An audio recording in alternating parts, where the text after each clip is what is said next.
大家好，歡迎來到我們的中文播客，我是盼盼。大家好，我是老陸。盼盼今天看起來稍微有點沒精神啊。哎，是啊，陸哥，我想問你一個問題，你30歲生日那天心情怎麼樣？哎呀，你問這個，我得好好回憶一下。當時覺得很平靜，但也有一點點緊張。怎麼突然問這個？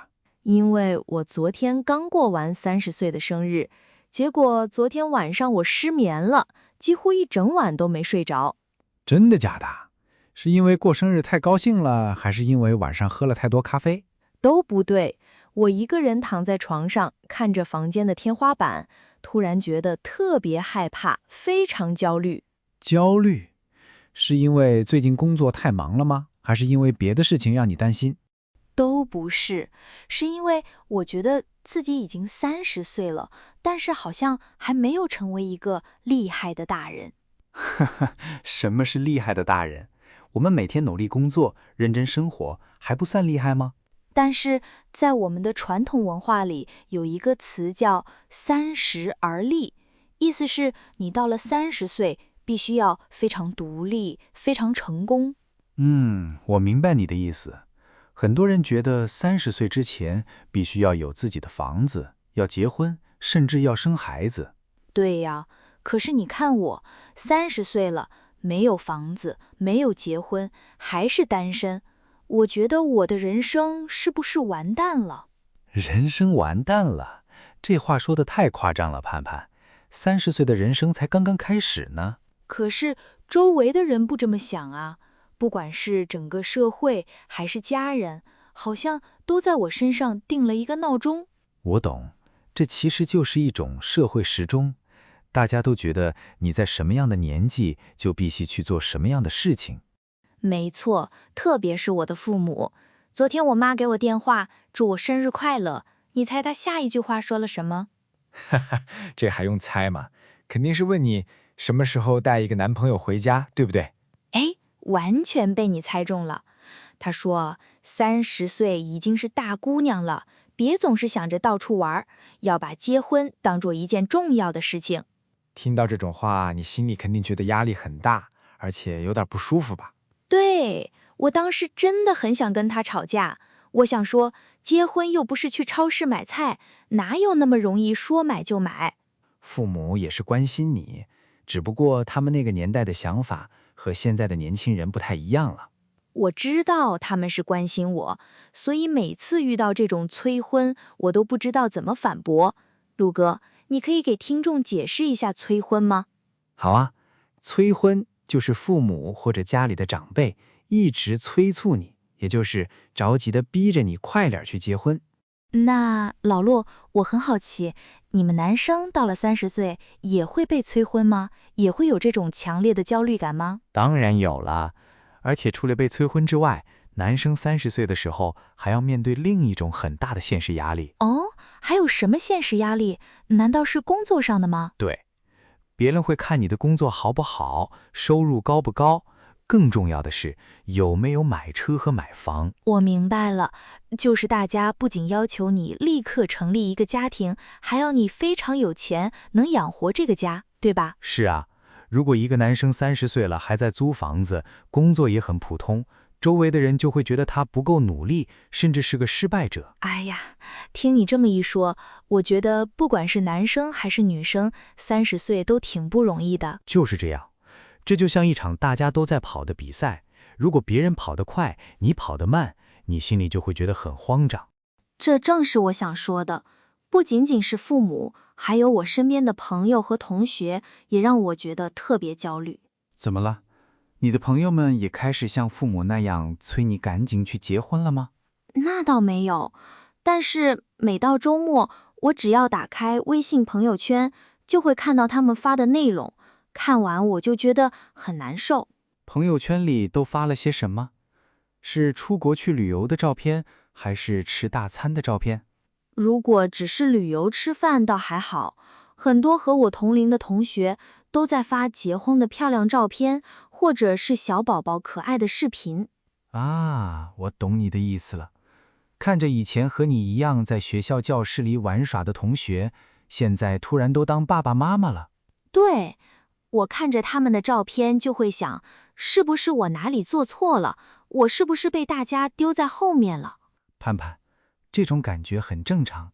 心理學上有一個詞專門用來形容這種感覺，叫做同輩壓力。同輩壓力聽起來是個很專業的詞，陸哥，你能用簡單的中文解釋一下嗎？沒問題，同輩就是和你年紀差不多的人，壓力就是他們做的事情讓你覺得緊張或者擔心。也就是說，因為和我一樣年紀的人完成了一些人生大事，所以我也覺得我必須去做。完全正確。比如朋友們都買房結婚了，你覺得自己沒有做，就會有一種無形的壓力，這就是同輩壓力。解釋得太清楚了，我發現我每天都在承受這種壓力，覺得別人都比我過得好。其實啊，不要太相信朋友圈。在社交媒体上，大家只想展示自己生活中最好、最開心的一面。你的意思是，他們結了婚，每天照顧孩子，可能也有很多辛苦和煩惱，只是沒有發出來給大家看？當然了，每個人的生活都會遇到困難，你只看到了他們幸福的照片，所以才會覺得自己很失敗。雖然我理智上明白這個道理，但情緒上有時候真的很難控制，那種焦慮感會突然跑出來。是的，所以我們今天這期播客的標題叫“笑着笑着就哭了”，這是一種很普遍的情緒。真的是這樣，我覺得這就代表了我們很多30歲年輕人的真實生活狀態。大家白天在公司上班的時候，和同事一起有說有笑，處理工作也很專業，看起來非常快樂陽光。然後下班之後，一個人回到自己租來的小房間裡，周圍很安靜，沒有人說話。在那個最安靜的時候，白天積壓的各種壓力，還有對未來的擔心，就全部從心底跑出來了。對，到了深夜，一個人躺在床上，眼淚就忍不住流下來了。其實不是因為某一件特別難過的事，那是因為什麼呢？是因為累，還是覺得太孤獨了？有一點孤獨吧。但其實我深夜最害怕的，不是現在沒有人陪我聊天。既然不是害怕沒人聊天，那你一個人住的時候，最害怕發生什麼事？我最害怕的是突然生病。我經常想，如果我一直單身，有一天晚上發了高燒，該怎麼辦？這確實是個很真實的困擾。如果一個人住，生病的時候，連個給你倒一杯熱水的人都沒有。是啊，有時候腸胃痛，只能自己強忍着痛，用手機叫個外賣買點藥。那時候真的覺得很可憐。所以這種深夜的眼淚，其實來自於對未來不確定的恐懼。你不確定自己能不能一直照顧好自己。你總結得很對。我覺得大家看待30歲的單身女性，就像看超市裡快要過期的食物，好像我們有一個保質期。保質期，這也是現代社會流行的一個詞，意思是說過了這個年輕的時間，你就不新鮮了，不值錢了。沒錯，在很多相親的人眼裡，20多歲的女孩子是最好的，一到30歲就貶值了，不受歡迎了。盼盼，我必須嚴肅地糾正一下這種觀點。人又不是麵包或者牛奶，人是絕對沒有保質期的。可是大環境就是這樣啊，你不得不承認，年輕漂亮的女孩確實有很多優勢。年輕確實有年輕的好處，但是30歲真的像你想象的那麼糟糕嗎？30歲就沒有優點了嗎？你的意思是，雖然我單身到了30歲，但其實這10年裡，我也積累了很多好東西。當然了，你現在冷靜下來想一想，過去這幾年，你雖然沒有結婚，但你在其他方面得到了什麼？如果一定要往好的方面想的話，我不僅存下了一筆錢，在工作上也成了一個小主管。你看，這難道不是一件非常了不起的事情嗎？你完全依靠自己的努力做到了這些。被你这麼一誇，我突然覺得心裡好受多了。確實，我把別人用來談戀愛的時間都用來賺錢和提升自己了。哈，其實這才是單身最大的好處，你擁有絕對的自由，你可以自由地支配你的金錢，還有所有的下班時間。你說的對，周末我想睡到下午1點就睡到1點，如果我想去海邊旅遊，買張機票就可以出發，不用跟任何人商量。那些結了婚的朋友可就不行了，他們要想去哪裡玩，必須先考慮小孩子方不方便，伴侶同不同意。你這麼一說，我覺得30歲的单身生活不僅不慘，反而簡直太香了。而且自由並不僅僅是不用洗碗或者睡懶覺的自由，更重要的是選擇的自由。選擇的自由是指我想換什麼工作，想過什麼樣的生活，都可以完全由我自己決定嗎？沒錯，你不用為了留在一個城市照顧家庭而放棄去大城市追求夢想的機會，這也是歲月給你的禮物。對，我記得我20歲剛剛大學畢業的時候，雖然年輕，但其實非常迷茫，完全不知道自己這輩子想幹什麼。20歲的時候，我們很容易受別人的影響。別人說考公務員好，我們就去考；別人說大公司好，我們就去面試。可是現在到了30歲，經歷了一些挫折後，我好像比以前更了解我自己，也更自信了。這是個很棒的變化。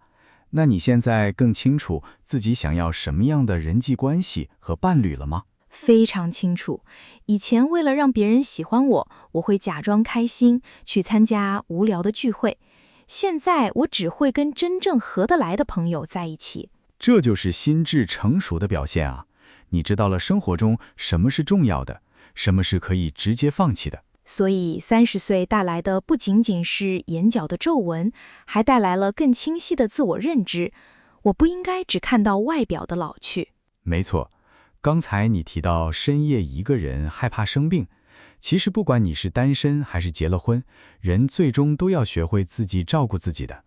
你說的對，仔細想想，有伴侶的人也可能在生病的時候，對方正好出差不在身邊啊。所以啊，與其去擔心未來沒有人照顧你，我們現在能做的就是平時好好鍛鍊身體，買一份靠譜的醫療保險。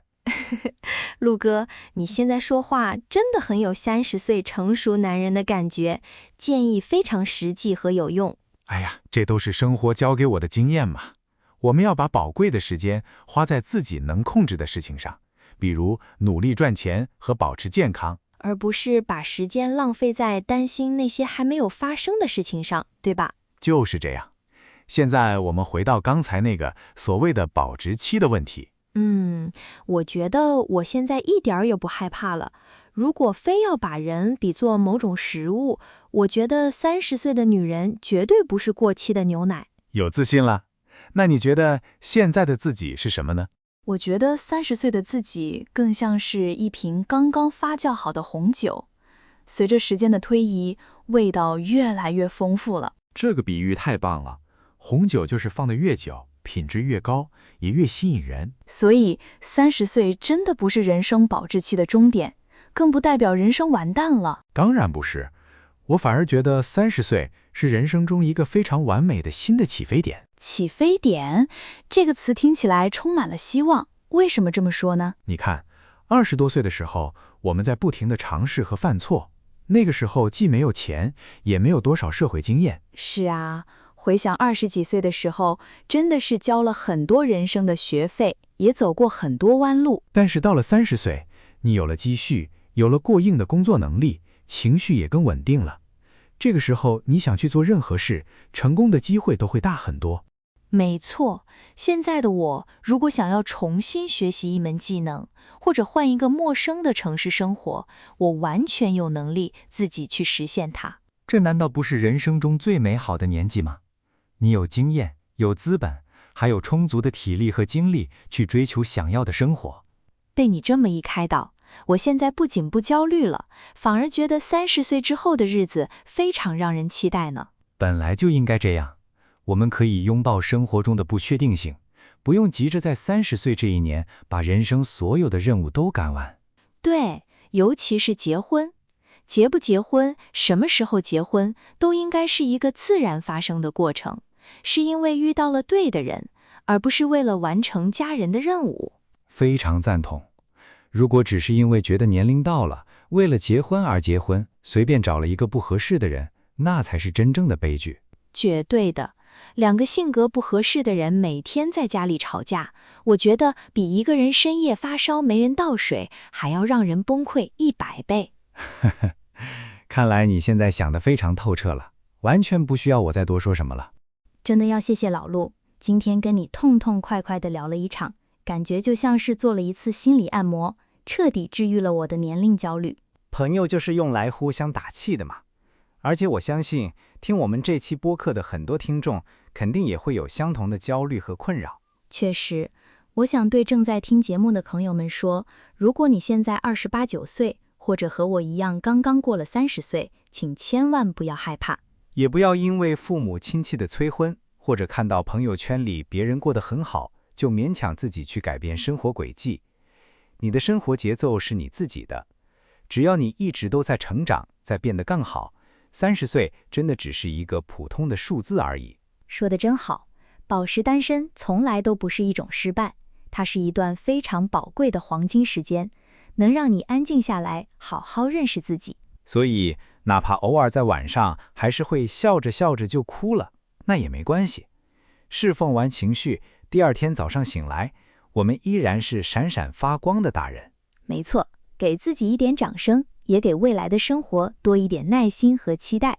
好的，今天這期關於30歲、單身還有年齡焦慮的聊天，真的讓我釋放了很多負面情緒，感覺非常舒服。能夠把心裡的煩惱說出來，本來就是一種很好的治癒方式。希望我們今天的對話也能給聽眾朋友們帶來一些溫暖和力量。在節目的最後，想問問大家，你們在快到30歲的時候，有沒有經歷過這種同輩壓力呢？或者當過年過節遇到父母長輩瘋狂催婚的時候，你們是怎麼巧妙應對的？歡迎大家在評論區留言和我們分享你的故事。不管是白天開心的事，還是深夜掉眼淚的瞬間，我們都願意做你忠實的聽眾。如果你喜歡我們今天聊天的內容，覺得對你有幫助，請一定要給這個視頻點個讚，這對我們是非常大的支持和鼓勵。是的，也別忘了訂閱我們的頻道，打開小鈴鐺，這樣你就不會錯過我們每一次輕鬆自然的日常中文聊天啦。對了，如果你想對照着文字來練習中文聽力和閱讀，這一期聊天內容的完整文字腳本，可以從我們視頻下方的置頂評論裡獲取哦。希望我們的文字腳本能幫助大家更好地學習中文。最後再囉嗦一句，不管你現在是幾歲，都要快樂地做自己。那我們今天的中文播客就先聊到這裡，感謝大家一如既往的陪伴，我們下期節目再見。大家拜拜，祝你們有一個美好的一天，也祝你們擁有一個閃閃發光的30歲。拜拜，下次見。